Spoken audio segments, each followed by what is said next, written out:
Have you ever just stopped and thought about global debt? It's kind of mind-bending. The United States owes over $35 trillion. Japan's debt is more than double its entire economy. It really feels like everyone, everywhere, is just drowning in red ink.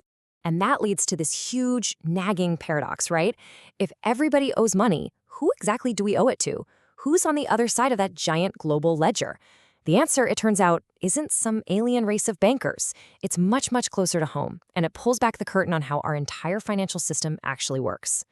All right, so let's try to get a handle on the scale here.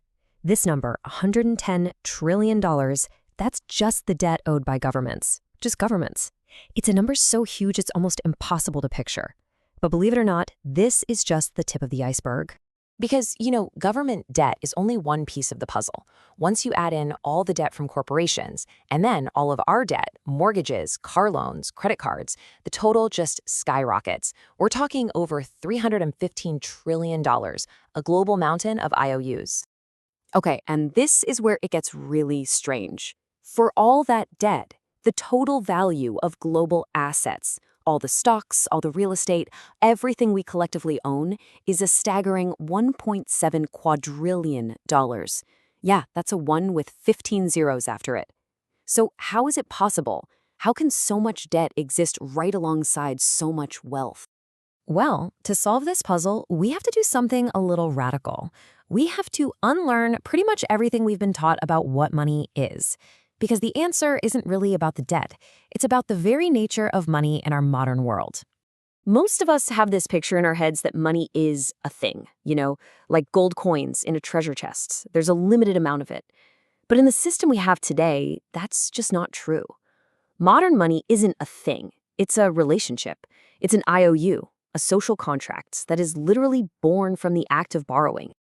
Think about it like this. When you go to a bank for a mortgage, they don't go into a vault and pull out $500,000 in cash for you. Nope. They just type some numbers into a computer. And in that one single keystroke, two things are born at the exact same time. A liability for you, your debt, and a brand new asset for the bank, which shows up as new money in your account. They are two sides of the same coin, created out of thin air. And this leads to a wild and crucial realization. Almost all the money in our world is debt. I mean, think about it. If we all magically paid off every single debt in the world tomorrow, poof, almost all the money would simply disappear. Bank accounts would drain to zero. That $315 trillion in global debt is what creates $315 trillion in global financial assets. But here's the fundamental catch. The liability, that's the debt that has to be paid back, that's a burden we all share. It's socialized. But the asset created from that debt, that becomes the private property of a select few. The risk gets spread out among the many, while the reward gets concentrated for the few. Okay, so let's scale this idea up. We've gone from a single mortgage to the entire economy of a country. You hear this all the time, right?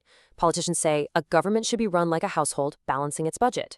Well, when you look at macroeconomics, that's not just a bad idea, it's actually mathematically impossible. Let me show you why. You can basically break down any national economy into three big buckets. You've got the government, you've got the private sector, that's all of us and businesses, and you've got the foreign sector. Now, here's the iron law of accounting. The balances of these three buckets must always, no exceptions, add up to zero. And this reveals one of the biggest, most misunderstood secrets in all of economics. If the government spends more than it takes in taxes, what we call running a deficit, that money doesn't just vanish into thin air. By that law of accounting, it has to go somewhere. And it flows directly into one of the other buckets, almost always showing up as a surplus for the private sector. In other words, the government's red ink is our black ink. And we saw this play out in real life back in the late 90s. For a rare moment, the US government actually ran a budget surplus. Great, right? Well, not exactly. For the economy to keep growing, spending had to come from somewhere. And that meant the private sector, regular people and businesses, had to go massively into debt to make up the difference. It inflated a huge credit bubble that, well, we all know how that ended in 2008. So, we've established that government deficits create private sector surpluses, but let's be real, the private sector isn't one big happy family. It includes everyone from a family struggling to pay rent to a billionaire hedge fund manager. So let's follow the money. Who actually ends up owning the financial assets created by all this public debt? If we look at who owns the U.S. national debt, it breaks down into a few key groups. A decent chunk is money the government basically owes to itself, like the Social Security Trust Fund. The Federal Reserve holds a big slice too. But the majority? That's held by foreign countries and private investors, both here in the U.S. and around the world. So you look at the list of top foreign owners, and it starts out pretty much how you'd expect. Japan, the UK, China, yeah, that makes sense. But then it gets weird. Belgium? The Cayman Islands? How on earth do these tiny little countries have hundreds of billions of dollars to lend to the most powerful economy in the world? Well, the answer is this thing called custodial bias. These countries aren't the real owners. They're just financial hubs, acting as custodians, like a safety deposit box, for anonymous, ultra-wealthy clients from all over the world. So while the debt has a country's name on it, the ownership is held by a stateless, invisible class of global capital. Okay, so we followed the asset trail to this invisible class of owners. Now let's look at what this system actually does. Because it's not a neutral system, it's an engine, and it's designed to pump wealth in one very specific direction, up. And here's the result. It's pretty stark. In the United States, the wealthiest 10% of people own 70% of the country's assets. Meanwhile, the entire bottom half of the population, they own just 2%. And what they do have a lot of is the other kind of debt, the high-interest consumer kind. So how does this transfer actually happen? It's a surprisingly simple mechanical process. Step 1, people like us, workers and consumers, we pay our taxes. Step 2, the government takes that tax money and uses it to pay interest on its debt. And step 3, where do those interest payments go? Directly into the pockets of the bondholders, the very institutions and wealthy people who own the assets. It's a nonstop, massive transfer of wealth from labor to capital.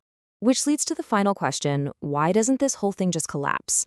And the answer is what's called exorbitant privilege. It's the ultimate cheat code for the United States.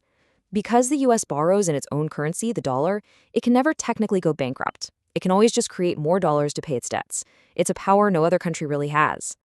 So, let's go all the way back to our original riddle. Who do we owe all this money to?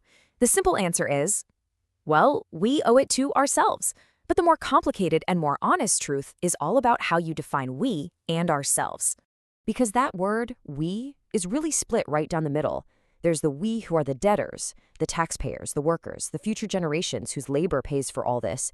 And then there's the we who are the owners, the institutions, the super rich who hold the bonds and collect the interest payments. The whole global financial system is like a giant bridge, constantly transferring wealth from one side of that divide to the other. And that really brings us to the final personal question. In a system that's literally built on debt, where every liability is somebody else's asset and wealth is designed to flow from the debtor to the owner, the most important question you can ask yourself is, which side of that ledger are you on?